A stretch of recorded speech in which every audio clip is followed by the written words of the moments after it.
오늘 하나님의 말씀은 시편 139편 1절에서 6절 또 23절 24절입니다. 우리 같이 함께 하나님 말씀 읽도록 하겠습니다. 시작. 여호와여, 주께서 나를 살펴보셨으므로 나를 아시나이다. 주께서 내가 앉고 일어섬을 아시고 멀리서도 나의 생각을 밝히 하시오며 나의 모든 길과 내가 눕는 것을 살펴보셨으므로 나의 모든 행위를 잊게 하시오니 여호와여, 내 혀의 말을 알지 못하시는 것이 하나도 없으시니이다. 주께서 나의 앞뒤를 둘러싸시고 내게 안수하셨나이다. 이 지식이 내게 너무 기이하니 높아서 내가 능히 미치지 못하나이다. 하나님이여, 나를 살피사 내 마음을 아시며 나를 시험하사 내 뜻을 아옵소서. 내게 무슨 악한 행위가 있나 보시고 나를 영원한 길로 인도하소서. 아멘. 우리가 지금 헌신이라는 주제, 사실은 내 마음속에 주님이 거하셔서 내 마음이 주님이 거하시는 집으로서 방 하나하나씩을 계속적으로 우리가 살펴보고 있습니다. 오늘은 그 마지막 방으로 벽장입니다. 벽장은 우리가 감춰놓았던 나만의 비밀한 것들을 혼자 간직하고 혼자 볼 수 있는 그런 장소입니다. 그것에 감춰놨던 많은 사건들, 많은 일들, 그것을 향해서 어느 날 예수님께서 내 마음속에 계시면서, 예수님이 내 마음속에 아무것도 안 하고 가만히 앉아만 계신 것이 아니라 계속 둘러보시고 하나씩 둘씩 여기저기를 살펴보기 시작하시는 거죠. 어느 날 갑자기 이상한 냄새가 난다. 이게 좀 뭐가 썩는 냄새인데 이렇게. 그러면서 이게 저쪽 구석에서 나는 것 같아. 주님이 자꾸 이렇게 이야기하시는 거예요. 처음에는 아니라고, 그런 냄새 아니라고 자꾸 부정하지만 나중에 코를 킁킁거리면서 이쪽에서 냄새가 나는 것 같아. 그리고 그쪽을 가보는데 결국 거기는 벽장인 거죠. 그리고 그 벽장 안에 내가 무엇을 감춰놨는지를 나는 알고 있는 것이죠. 예수님께서 이렇게 이야기하십니다. 나는 이 죽어 썩어지는 냄새랑 함께 살 수가 없다. 난 이곳에 같이 잘 수가 없다. 나는 이 썩은 냄새 때문에 도저히 거할 수가 없구나. 우린 이럴 때 굉장히 많이 항변합니다. 예수님, 그냥 거실에만 계시지 이것까지 건드시려고 하십니까? 우리가 느끼기에는 꼭 예수님이 시비를 걸어오는 것 같으세요. 그냥 나의 찬양과 경배만 받으시지 왜 이 구석까지도 열어서 보려고 하십니까? 이 부분 좀 건드리지 않았으면 좋겠습니다. 근데 주님이 그냥 넘어가시지 아니하시고 꼭 아니다. 이 부분이 다시 한번 깨끗하게 정리되지 않으면 내가 너와 함께하는 것에 어려움이 있다 라고 자꾸 말씀하시는 것입니다. 처음에는 제가 이렇게 그냥 살아왔습니다. 30년, 40년 평생을 지금 이런 상황 속에서 그냥 살았습니다. 그냥 살게 놔두세요. 주님, 그냥 이렇게 사는 게 난 편하니까 그냥 놔두세요. 그럼에도 불구하고 한번 그 냄새를 맡으신 주님은 계속 그쪽을 향해서 이야기를 하십니다. 내가 이것을 깨끗하게 하지 아니하면 너와 가까이 하는 것에 계속적인 어려움이 있다는 것이죠. 이제 우리가 어느 순간 어쩔 수 없이 그 벽장에, 그 서랍장의 열쇠를 내어드립니다. 그곳에 우리가 꼭꼭 숨겨놨었던 우리의 과거에 내 안에 있었던 상처들, 혹은 나만 알고 있는 죄악의 문제들, 혹은 내가 정말 죽는 그 순간까지 용서하지 않겠다라고 내적 맹세했던 그런 내용들, 혹은 나만이 갖고 있는 나의 교만과 혹은 우월감 속에 갖고 있는 그 자격증과 같은 것들, 그런 것이 계속 그 안에서 썩고 있는 것이죠. 예수님은 이 부분에 우리의 문제를 터치하십니다. 이게 가까우면 가까울수록 굉장히 피곤합니다. 친밀해질수록 그냥 이렇게 적당한 거리에서 있을 수 있는 것이 아니라 우리의 마음속 중심까지 하나하나 주님이 터치하기 시작하는 것입니다. 제가 보기엔 여러분 대부분 다 이런 경험을 이제 하고 계시거나 이미 많이 경험하신 것 같습니다. 성경은 이 부분에 있어서 하나님께서 우리의 모든 것들을 다 알고 계신다고 이야기하십니다. 1절부터 4절입니다. 시작. 여호와여 주께서 나를 살펴보셨으므로 나를 아시나이다.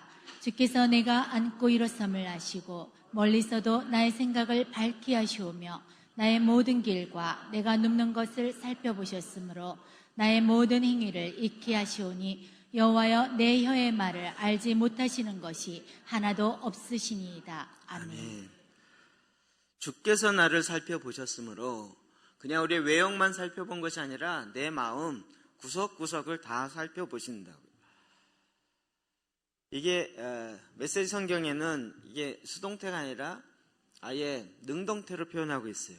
내 삶을 샅샅이 살피시고 모든 사실을 직접 알아보십시오 라고 번역하고 있습니다. 오히려 하나님 앞에, 주님 앞에 내 마음의 문을 활짝 열고 그 서랍장까지, 그 벽장까지 내 구석구석을 살펴보십시오. 그리고 내가 어떠한 사람인지 주님이 오히려 더 발견해서 알려주십시오 라고 말하는 것입니다. 우리는 감춰졌던 그 비밀한 사건들, 비밀한 물건들, 어찌 보면 나만 알고 있는 것인데, 그런데 주님은 그것을 딱 보는 순간 모르는 것이 없으십니다. 2절에도 보면 주께서 내가 앉고 일어섬을 아시고 멀리서도 나의 생각을 밝게 하시오며, 내가 어렸을 때 있었던 이런 대부분의 상처와 사건들은 우리 어렸을 때부터 일어납니다. 그리고 그 첫 번째 문을 열어놓은 사건으로 인하여서 계속 그 문제가 해결되지 아니하므로 내가 성인이 되어지고 난 다음에도 성인 아이의 모습으로 계속 살아가고 있는 것입니다. 예를 들면 어렸을 때 부모에게 인정을 받지 못하면 어른이 되고 나서도 누구인가 인정을 받기 위해서 꾸준히 노력을 해요. 그리고 그것은 채워지지가 않아요. 그는 아무리 어떤 그 신앙의 직책을 갖고 있다 할지라도 채워지지가 않아요. 그리고 그것을 채워야 된다라고 생각하고 사람들에게 계속 그것을 향하여 요구하는데 사실 그것이 들어줘도 안 채워지고 안 들어줘도 안 채워져요. 결국 그 문제는 해결되지 않는 것이에요. 우리의 앉고 일어섬을 아십니다. 멀리서도 나의 생각을 밝게 하시오며. 이런 사람이 제일 무섭죠. 멀리 여러분 앉아 계신데 제가 딱 이렇게 보면 어떤 생각하고 계시나요? 어떤 생각? 하나님이 멀리서도 우리가 어떤 생각을 딱 하고 있는지 알아요. 이 시간 설교 말씀을 들으면서도 지금 집안 생각하고 계시네. 자, 생각 빨리 보세요. 하나님이 다 아신다고요. 우리가 어떤 생각을 하고 있는지. 나의 모든 길과 내가 눕는 것을 살펴보셨으므로 나의 모든 행위를 익히 하시오니. 내 마음에 어떻게 우리가 자랐고 어떤 삶을 살았는지 주님이 알지 못함이 없으세요. 아주 옛날에 제가 중학교 때인가 고등학교 때 드라마로 유명했던 것이 귀남이, 후남이 이런 거 있었습니다. 혹시 아시는 분 계십니까? 아마 연속극으로 최고의 시청률을 찍었던 것 같아요. 전 그 마지막 장면이 지금도 그때 최수정 씨가 귀남이를 맡았죠. 그리고 계속 미움을 샀어요. 그 마지막 회에 그가 이렇게 얘기해요. 나는 이렇게 사는 게 편한지 아냐고. 내가 이렇게 사는 게 좋은지 아냐고. 그 엄마가 나를 계속적으로 딸은 후남이라 해서 계속 구박하고 귀남이는 아들이라고 계속 기하는데 너무 이렇게 차별 대우하는데 그 귀남이로 대우를 받는 나는 좋은지 아냐고. 나도 얼마나 힘든지 그런 이야기를 합니다. 막 사람들이 연속극 보면서 다 미워하다가 그 마지막 순간. 그럼 태어나면서 어떤 탄생의 비화, 탄생의 비밀 같은 게 있습니다. 근데 사실은 하나님께서 우리가 태어나기 이전부터 이미 우리를 계획하시고 준비하시고 이 땅 가운데 나게 하세요. 나게 하면서 하나의 스토리가 붙는 것이지 이 스토리가 우리의 정체성 전체를 만들어 놓는 게 아니라고요. 우리는 태어나면서 우리가 갖고 있는 하나님 없이 우리가 기억하고 우리가 생각하는 가정에 내려오는 스토리 안에 있다라고 생각하기 때문에 거기서부터 내 인생이 시작되어진다고 생각해요. 그렇기 때문에 나는 나지 않았어야 할 사람인데 났어.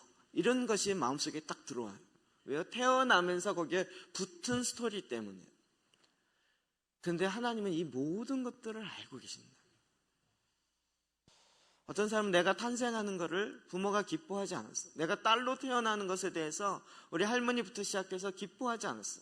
낳는 걸 보고도 즐거워하지 않았대. 이것이 어렸을 때 모르지만 그의 무의식 속에 계속 들어가 있는. 그래서 계속 자기의 자존감이 회복되지 않는 거죠. 여러분 그런 상태에서 예수를 믿을 수 있습니다. 믿고 구원받고 주님의 나라에 들어갈 수 있습니다. 그럼에도 불구하고 예수님께서는 그 문제를 향하여 그 문제 때문에 거기서 썩은 냄새가 계속 나고 있다고 그 닫혀있는 문을 두들기고 계신 것입니다. 여호와여 내 혀의 말을 알지 못하시는 것이 하나도 없으십니다. 내 혀의 말을 알지 못하는 것이 하나도 없으십니다. 사람마다 말하는 이렇게 표현하는 방법이 다 다양합니다. 어떤 사람은 직설적으로 얘기하는 사람이 있고 어떤 사람은 이렇게 돌려서 얘기하는 사람이 있어요. 다 각각이 갖고 있는 특성들이 있는데 이 돌려서 얘기하는 사람은 제일 어렵죠. 제가 아주 돌려서 얘기하는 전형적인 스타일이에요. 돌려서 얘기해서 못 알아들으면 포기하거나 또 돌려요. 두 바퀴 돌리고 그 다음에 두 바퀴 돌릴 때는 이제 첫 바퀴 돌린 것보다 약간 가까운 것, 본심이 약간 가까운 걸로 돌려요. 이게 한 7바퀴 돌아야 본심이 나올까 말까요. 근데 기가 막힌 건 제가 제일 무서워하는 것은 딱 반 바퀴 돌렸는데 딱 알아듣는 사람이 있어요. 저랑 비슷한 사람이겠죠. 어찌 보면 반대로 이야기하면서 쓱 돌렸는데 그걸 딱 캐치하고 내 마음의 중심의 문제를 딱 아는 사람. 그런 사람 만나면 굉장히 조심하게 됩니다.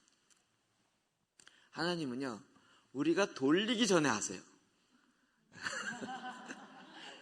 내 마음에 딱 벌써 내 마음의 중심을 아셔요. 내 생각을 아실 뿐만 아니라 내 말에 혀에 우리가 막 2번, 3번 싸가지고 혹시 내가 말한 것 때문에 내가 상처받을까봐 돌리기도 하고 다양한 이유 때문에 그러는데 주님께서는 그 말의 핵심을 알지 못하시는 법이 없으시다고요. 성경은 계속 이 부분을 이야기합니다.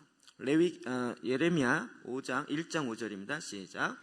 내가 너를 모태에 짓기 전에 너를 알았고 내가 배에서 나오기 전에 너를 성별하였고. 아멘. 내가 너를 모태에 짓기 전에 너를 알았다고요. 우리가 탄생 비화 이전에 하나님께서 이미 나를 알고 계셨다고요. 저는 이 표현이 너무 성경에 이 표현이 너무 마음에 짠합니다. 지렁이 같은 너 야곱아. 야곱을 부르면서 지렁이 같다는 사람을 부르면서 표현하는 하나님의 방법이 있어요. 재밌는 거는 하나님께서 우리 수준에 맞춰서 이야기하십니다. 저는 그건 정확하게 맞다고 생각합니다. 저도 하나님이 제가 알아들 수 있는 차원으로 다가오셔서 말씀하시고 이러니까 거기에 감동이 되는 거예요. 지난번에 몇 번 들었던 우리 차혜경 목사님 같은 경우는 그분의 말투에 맞게 하나님이 말씀하셔서 다가요. 우리의 마음의 중심에 우리가 모태에 낳기 전부터 나를 알고 계시고 내가 배에서 나오기 전에 이미 너를 성별하셨대요. 부모는 나를 딸이라 낳기 싫은데 어쩔 수 없이 낳았는지 모르지만 하나님은 그 이전에 우리의 성별을 이미 정하셨다. 얘를 이 땅에 딸로 아들로 탄생하게 하리라라고 하나님 이미 정하셨어요.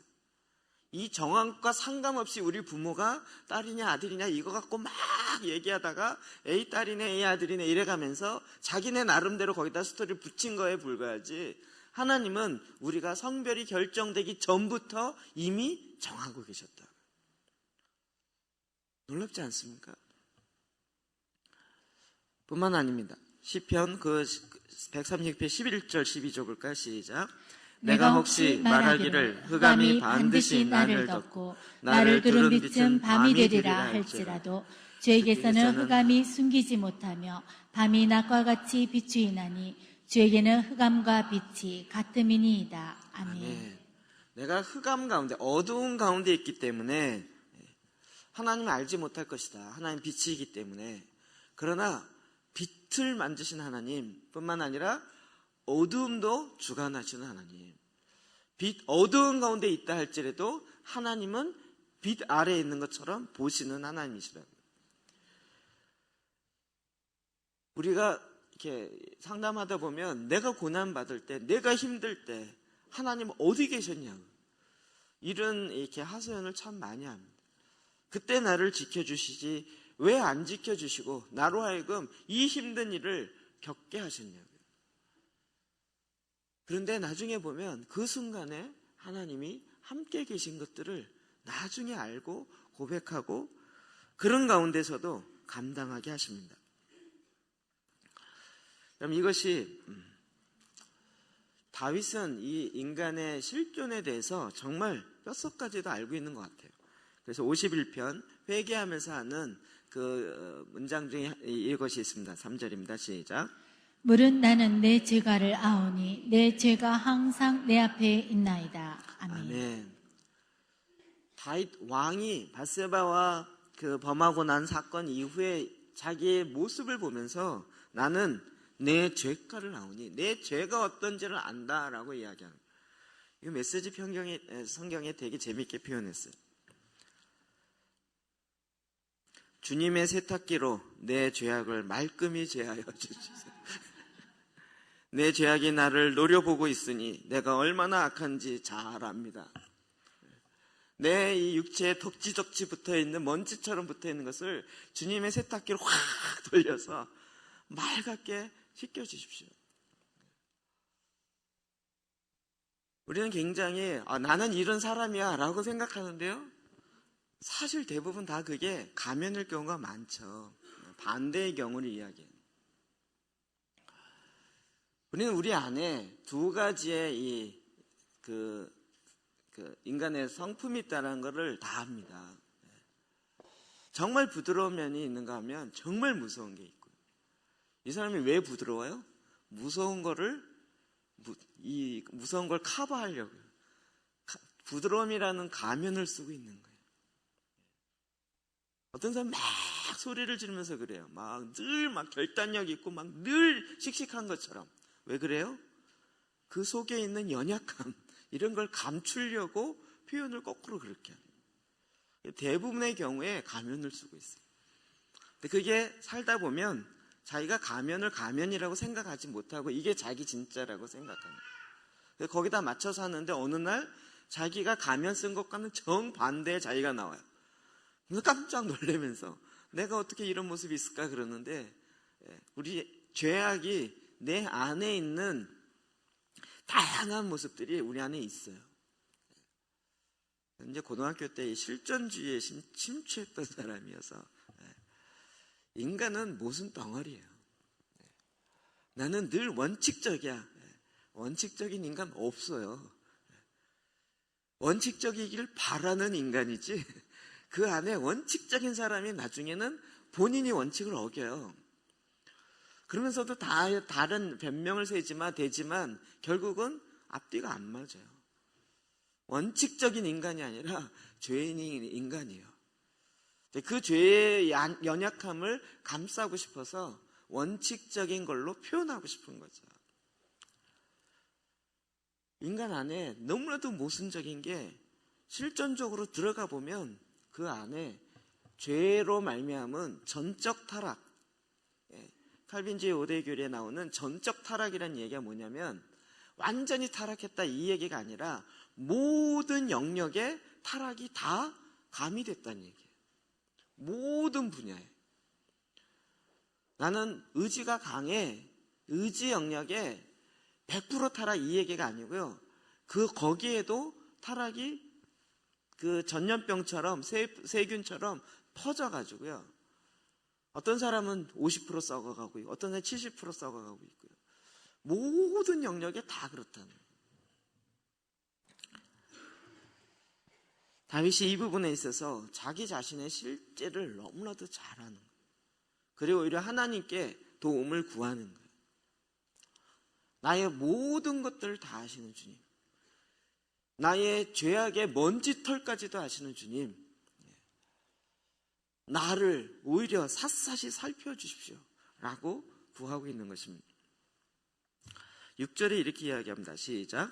이 지식이 내게 너무 기이하니 높아서 내가 능히 미치지 못하나이다. 아멘. 우리는 나의 이 죄악의 문제, 나의 마음속에 있는 이 연약함의 문제를 내가 극복해 보려고 여러 가지로 노력합니다. 방어 기제들을 엄청 만들어냅니다.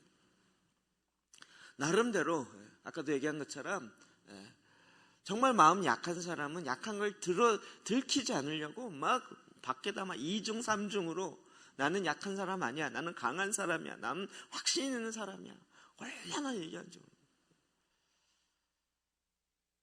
그런데 사실은 나에 대해서 가장 잘 아시는 분은 하나님이시고 이 문제를 어떻게 하면 극복되는지를 가장 잘 아시는 분도 하나님이세요. 지금 어떤 분을 얘기하고 싶어서 막 입이 간질간질한데 조심스러워서. 아주 대비적인, 저랑 아예 대비적인 분이 제 전 교회의 담임 목사님이셨어요.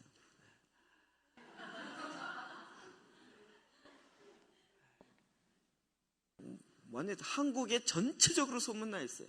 확신 있고 얼마나 당차고 막 정말 빠릿빠릿하고 막 얼마나 그러기를 소문나요. 목소리 작은 사람 싫어하세요. 저 같은 목소리 제일 싫어하시는 분이에요.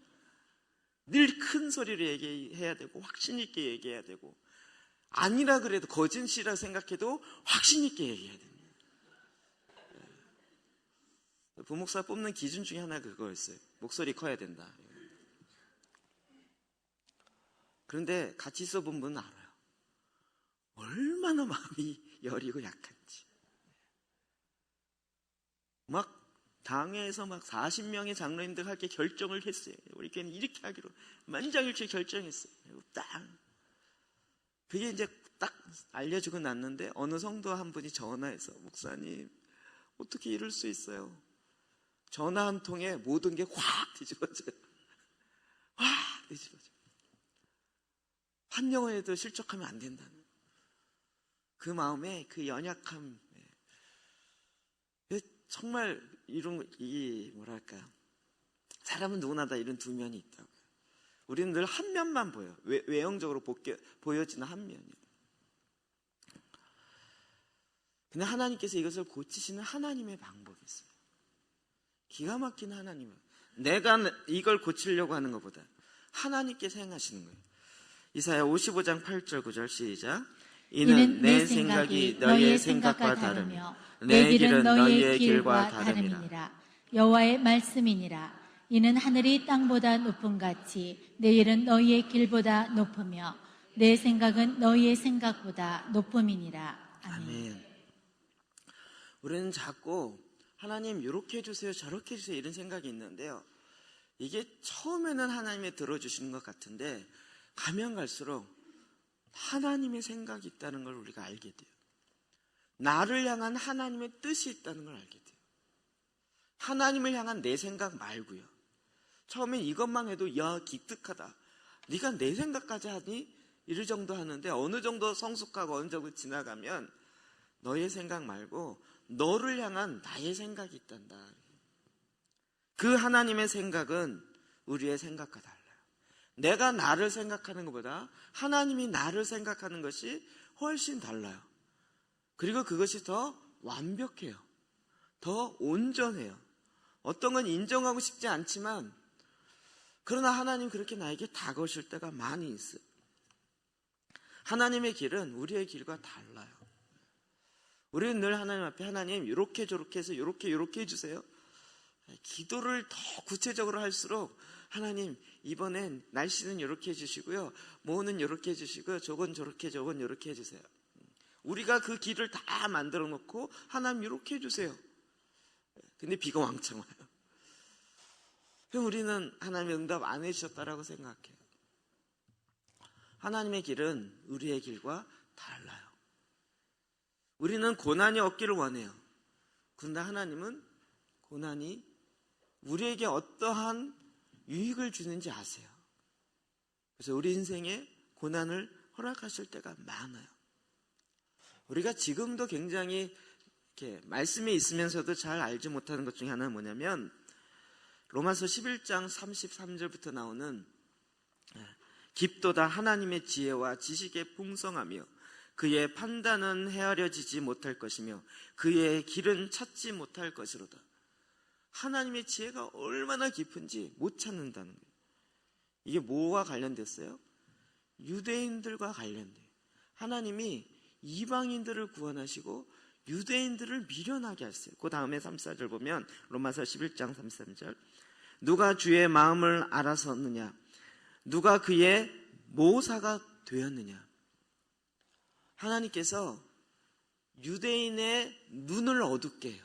그들의 마음을 우둔하게 해서 이방인의 충만한 수가 차기까지 기다려요. 우린 지금 이상하죠? 유대인들 왜 예수님을 안 믿어? 예수님만 믿으면 되는데 아니 사형리 갖고 영접합니다 하면 되는데 왜 그걸 안 해? 근데 거기 하나님 뭐라 그래요? 깊도다 하나님의 지혜예요. 그들의 마음을 우둔하게 해서 이방인의 충만한 수가 차기까지 하나님이 기다리세요. 그리고 나중에는 어떻게 해요? 이들의 우둔함이 벗겨져요.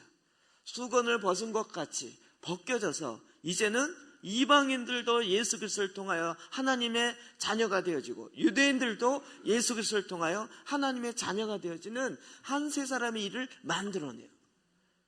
깊도다 하나님의 지혜. 우리가 생각하기를 아유 저 유대인들 왜 이렇게 우둔해? 왜 이렇게 못 믿어?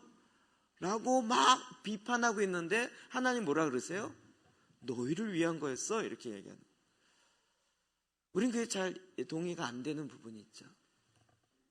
2000년 동안이나 그들의 마음이 어두워져 있어요. 지금도 어두워져 있어요. 아니 이렇게 쉬운 예수 믿기 쉬운 이것을 왜 안 믿냔 말이에요. 왜 지금도 눈이 가려져 있고 왜 이렇게 어둡냔 말이에요. 거기에 하나님의 모사가 있어요. 하나님의 전략이 있어요. 우리가 이런 걸 알겠냐고요. 저는 이스라엘 얘기할 때마다 너무 신기한 거예요. 어떻게 1900년 만에 나라가 독립하냐고요. 여러분 아무도 안 놀라시는데 1900년 만에 나라가 독립. 가야 시대에 가야가 독립한다는 건 똑같은 거예요. 가야라는 나라 아십니까? 가야국을 만든 처음에 왕이 김수로 왕이더라고요. 제가 이번에 알았어요. 신라 그 자리에 가야국 그 자리에 있었다는 거 그런 얘기는 들어보셨나요? 그 당시에 국가가 독립한다는 게 불가능해요. 그런데 하루아침에 독립하게 되고 이게 완전히 하나님의 전략이고 하나님의 사인이에요. 우리 눈에 정확하게 보이게 되잖아요. 하늘이 땅보다 높음 같이 내 길은 너희의 길보다 높으며 내 생각은 너희의 생각보다 높음이라. 그 하나님께서 우리에게 하나님의 지혜를 주세요. 고린도전서 1장 20절 시작. 지혜 있는 자가 어디 있느냐? 선비가 어디 있느냐? 이 시대의 변론가가 어디 있느냐? 하나님께서 이 세상의 지혜를 미련하게 하신 것이 아니냐? 하나님의 지혜에 있어서는 이 세상이 자기 지혜로 하나님을 알지 못하므로 하나님께서 전도에 미련한 것으로 믿는 자들을 구원하시기를 기뻐하셨도다. 아멘. 아멘. 하나님의 지혜, 이 세상에 지혜 있는 자가 어딨냐? 여러분 지금 신약 성경 중에서 가장 권위를 인정받는 사람이 누굽니까? 바울이라고 생각하지만 첫 번째 수제자는 누구였죠? 베드로입니다. 베드로는 지금 캐톨릭에서도 첫 번째 교황으로 인정해요. 맞든 틀리든 하여튼 그렇게 얘기하고 있어요. 개신교에서도 인정을 해요. 근데 우리가 잘 알고 있는 베드로는 어떤 사람이었습니까? 어부 출신의 일자무식의 성격 급하고 다혈질의 아주 정형적인 그런 인물. 예수님 말씀하신 걸 제대로 못 알아듣고 늘 나섰다가 혼나기도 하고 칭찬을 받기도 하고 칭찬받은 지 5분 만에 사탄 소리 듣기도 하고 이런 아주 이런 사람. 누가 베드로를 보고 지혜 있다라고 얘기하겠습니까? 근데 그에게 하나님의 지혜가 임하니까, 하나님의 생각이 임하니까 베드로 전서 후서에 보면 어마어마한 것들을 풀어내기 시작해. 이 세상에 어떤 지혜로운 자가 베드로가 하나님으로부터 받은 그 지혜보다 더 지혜가 있겠냐고요. 성경이 계속적으로 우리에게 이야기하시는 부분이에요. 그래서 주님은 우리가 지혜롭게 되려는 그것보다 어떻게 해요? 하나님의 지혜를 구하라는 거예요. 하나님 앞에 나아가는 거예요. 이사야 1장 18절 시작. 여호와께서 말씀하시되 오라 우리가 서로 변론하자. 너희의 죄가 주홍 같을지라도 눈과 같이 희어질 것이요 진홍같이 붉을지라도 양털같이 희게 되리라. 아멘. 주님 그래서 자꾸 변론하자. 나와 이야기하자는, 하나님과 이야기하자. 너희의 죄악이 아무리 붉다 할지 주홍같이 새빨갛다 할지라도 나랑 같이 이야기하자. 내가 너를 희게 할 것이다. 요즘은 말씀보다 학문이 훨씬 더 중요한 시대가 돼버려가지고요. 하나님의 말씀이 뭐라고 얘기했는가 보다 인간의 문제 그러면 심리학으로 가야 된다. 심리 상담을 받아야 인간의 마음이 치유가 되어진다는, 의학으로 가야 내 병이 고쳐진다는. 제가 그걸 무시하는 건 아니에요. 일반 은총으로 하나님이 얼마든지 그걸 통해서도 일을 하셔요. 그런데 더 중요한 본질은 하나님의 말씀인 거죠. 하나님께서 그 말씀으로 우리의 마음을 새롭게 하시고 새롭게 창조하시고 나를 향한 탄생의 비밀 이전에 하나님이 모태에 생기기 전부터 정하신 그 하나님의 뜻을 우리가 알게 되는 거죠. 그 주님께서 우리의 구석에 썩어가고 있는 그 문제를 건드리시는 거예요. 여기에 또 놀라운 하나님의 비밀이 있어요. 23절, 24절 봅시다. 시작. 하나님이여 나를 살피사 내 마음을 아시며 나를 시험하사 내 뜻을 아옵소서. 내게 무슨 악한 행위가 있나 보시고 나를 영원한 길로 인도하소서. 아멘. 아멘. 다윗이 이것을 알고 나서 아예 더 노골적으로 이렇게 이야기하고 있어요. 메시지 성경입니다. 내 삶을 살샅이 살피시고 모든 사실을 직접 알아보소서. 나에 대해 모든 것을 깨보소서. 나를 신문하고 시험하소서. 내가 어떤 사람인지 분명히 파악하소서. 내가 잘못한 일이 있는지 직접 살피시고 나를 영원한 생명의 길로 인도하소서. 굉장히 놀라운 의미로 다가오죠. 하나님 앞에 막 숨기려고 하는 것이 아니라 나를 직접 살펴주십시오. 내가 어떤 존재인지를 직접 살펴주십시오. 아예 주님이 직접 내 문제를 해결해 주십시오. 내가 내 안에 이런 것도 있어서 깜짝 놀라는 것이 아니라 그런 것이 있는지 주님이 직접 샅샅이 살펴주십시오 라고 주님 앞에 나아가고 있는 거예요. 그럼 여기에 다윗의 하나님을 신뢰하는 그 마음을 봅니다. 이 세상에 없는 이야기. 저는 그러나 정말 확신하게 되는 것은 하나님은 이 땅에 우리의 죄악된 육체의 옛 본성을 어떻게 꺾으세요? 고난을 통해서 꺾으십니다. 이 세상에 어떠한 철학책에도 없는 얘기예요. 우리의 약함을 통하여 하나님의 강함을 드러내십니다. 고린도 후서 12장 볼까요? 9절 10절 시작. 나에게 이르시기를 내 은혜가 내게 족하도다. 이는 내 능력이 약한 데서 온전하여 짐이라 하신지라. 그러므로 도리어 크게 기뻐함으로 나의 여러 약한 것들에 대하여 자랑하리니 이는 그리스도의 능력이 내게 머물게 하려 함이라. 그러므로 내가 그리스도를 위하여 약한 것들과 능력과 궁핍과 박해와 곤고를 기뻐하노니 이는 내가 약한 그때에 강함이라. 아멘. 내가 약한 그때에 강함이라. 사도 바울엔 치명적인 육체의 질병이 있었죠. 그 질병이 뭔지 신학자의 두 가지 의견이 있습니다. 간질이다, 아니면 눈병이다.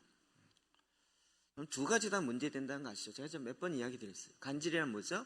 막 설교하다가 픽 쓰러지는 입에서 거품이 나요.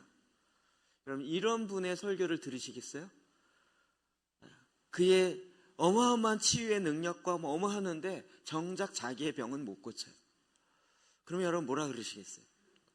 제가 모교의 사모님이 굉장히 많은 철야도 하시고 이런 것도 많이 하시는데, 그분이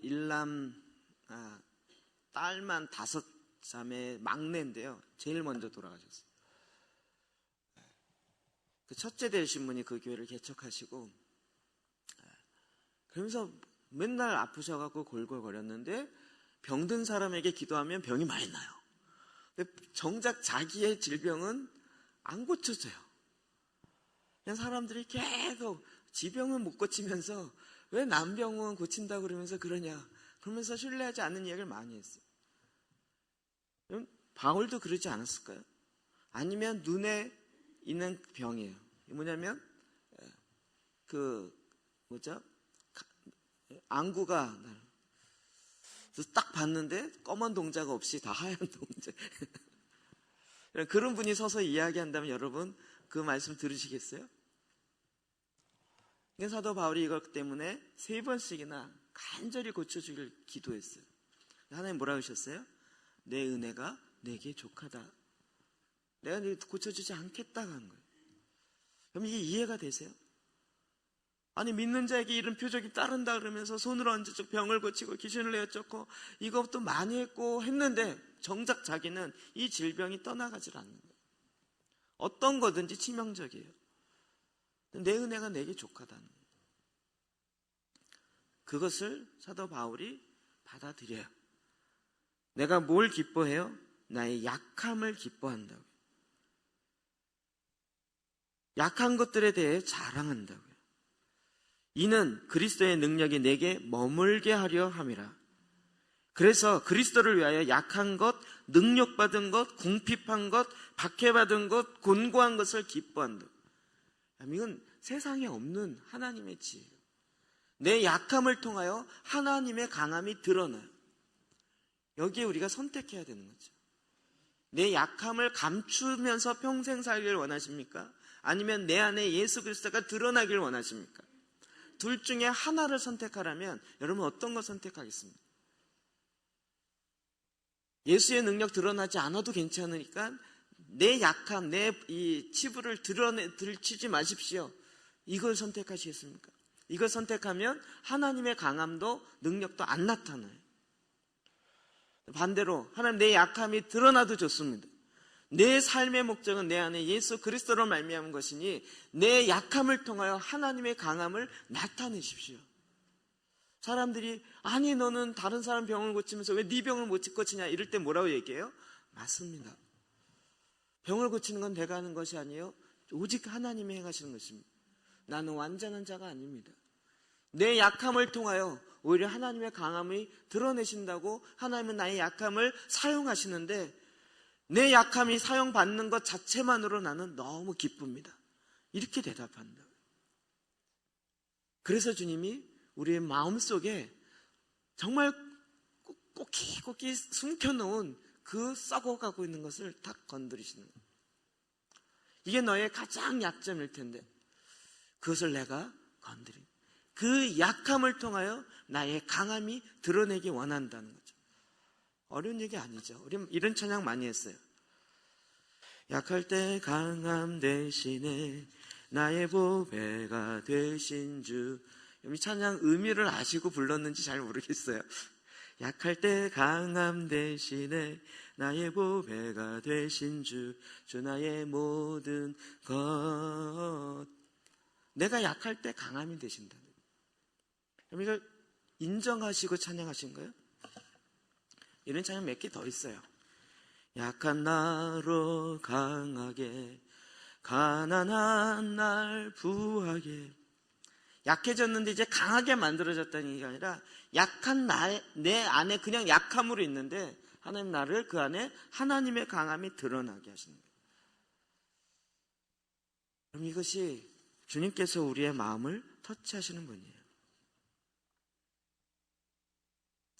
베드로전서 1장 6절 7절 이렇게 이야기하고 있습니다.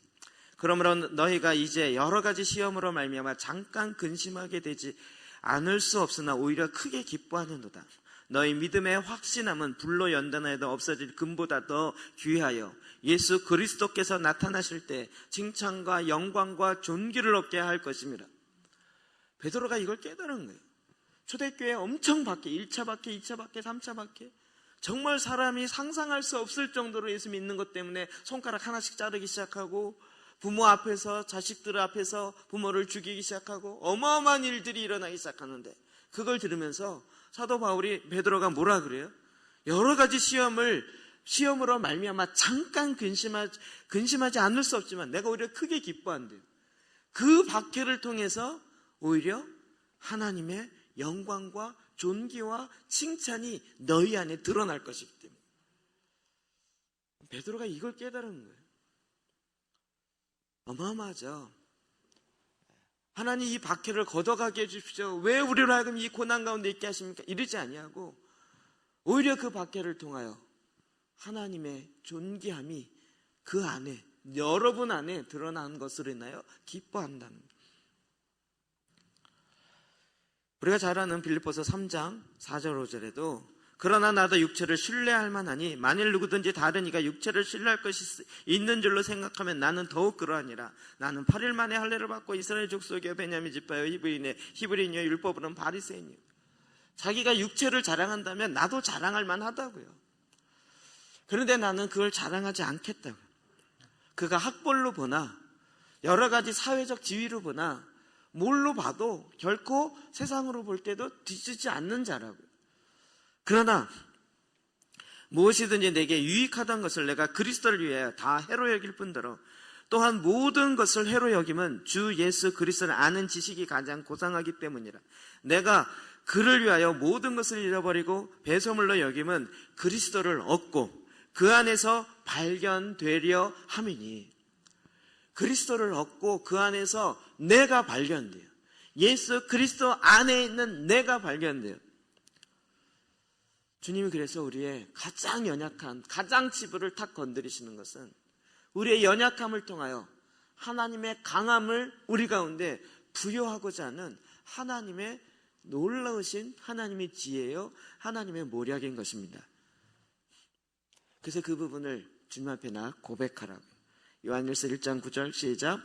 만일 우리가 우리 죄를 자백하면 그는 미쁘시고 의로우사 우리 죄를 사하시며 우리를 모든 불의에서 깨끗하게 하실 것이요. 아멘. 아멘. 우리의 가장 숨겨놓은 그 부분을 주님 앞에 나와 고백하기 시작합니다. 그거를 정말 무덤까지 갖고 가겠다라고 했던 그것을 주님, 내가 더 이상 이게 묶여서 살 수가 없어. 그리고 주님이 그것을 청소하기 원하시니 주님께 내어드립니다. 주님이 해결해 주십시오.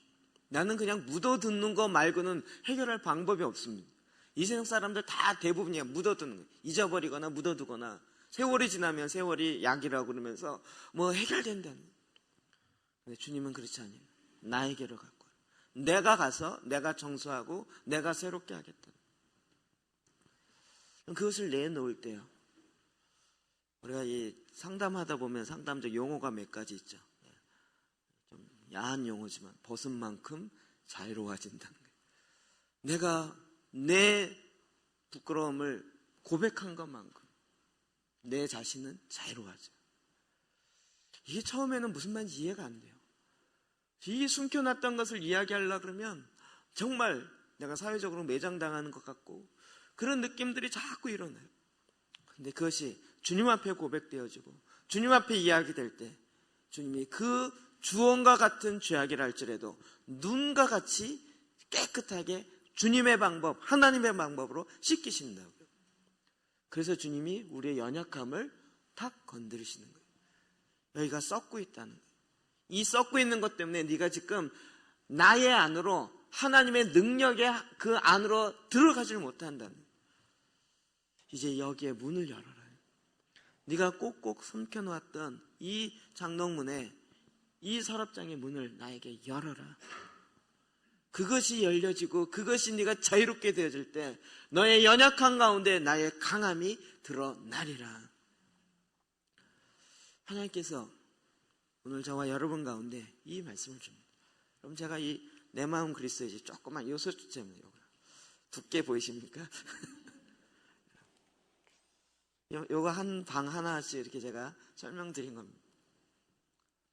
제일 마지막에 오늘로 이게 끝나는 건데요. 제일 마지막에 명의 이전이라는 챕터가 하나 더 있습니다. 내가 숨겨놨던 이 벽장의 문을 주님께 열고 놨더니 주님이 깨끗하게 청소하셨어요.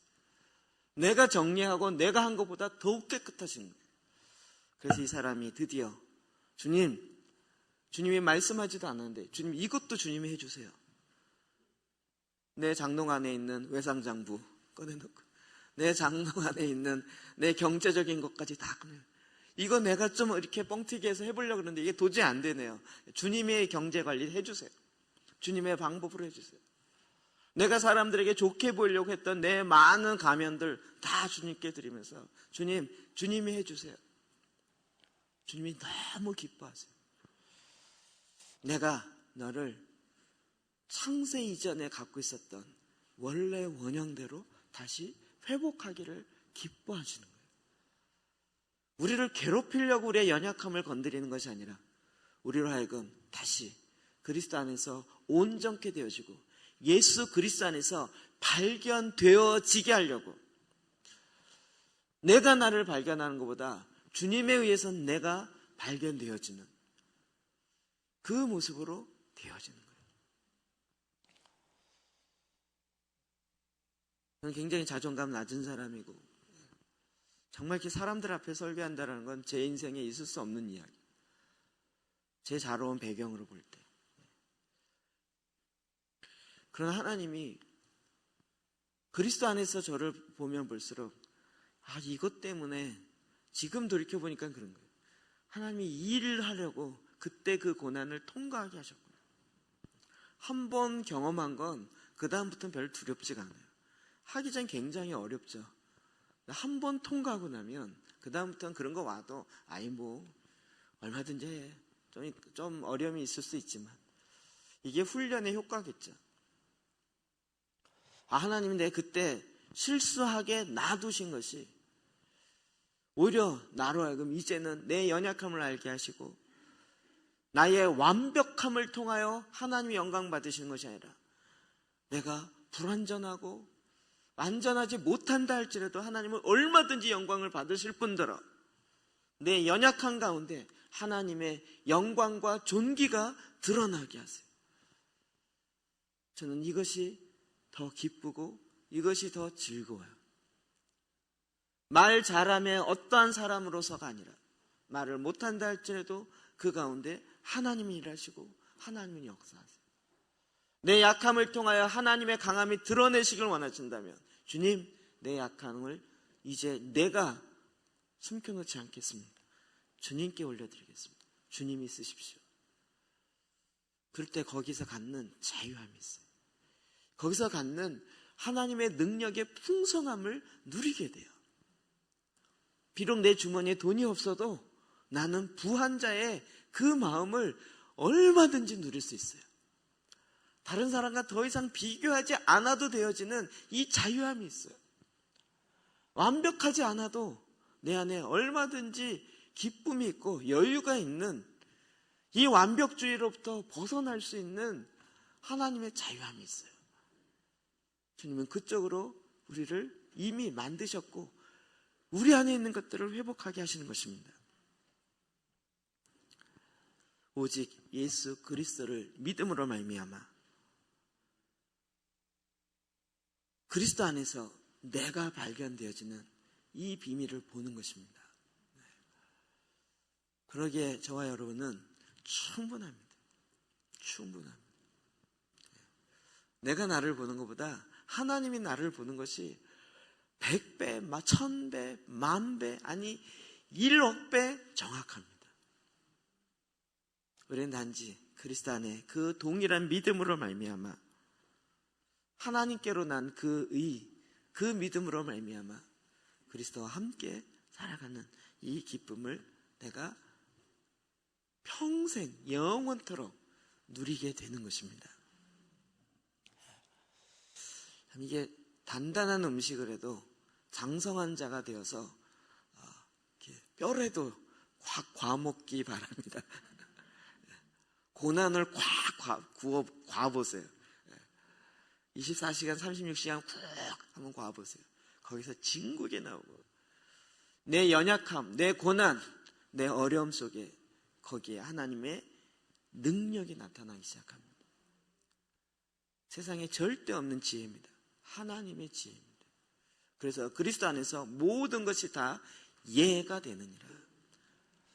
예수 그리스도 안에, 생명 안에 있으면 실패도 성공도 빛도 어두움도 그 어떠한 것도 그리스도 안에서는 예스가 되어지는 것입니다. 우리가 이 믿음으로 오늘도 내 마음의 모든 부분을 다 주님께 명의 이전하시고 열쇠를 내어드리고, 주님 이제는 내가 관리하지 않겠습니다. 주님이 관리하십시오. 저는 어떻게든지 실패도 괜찮습니다. 그리스도 안에서 실패는 얼마나 아름다운지 모릅니다. 그리스도 안에서 패배는 더 하나님의 존귀와 영광을 드러낼 것입니다. 이게 얼마나 편해요. 성공해도 좋고 실패해도 좋고 세상에 이런 편안함이 어디 있어요. 완전해도 좋고 완전하지 않아도 좋고 그리스도 안에 있답니다. 주님 우리를 이렇게 초대하신 것입니다. 내 안에 계신 예수 그리스도 혼자 있게 두지 마시고 주님이 나를 향하여 인도하시는 대로 한 걸음 한 걸음 순종하여 나가시기를 주의 이름으로 축복합니다. 기도하시겠습니다.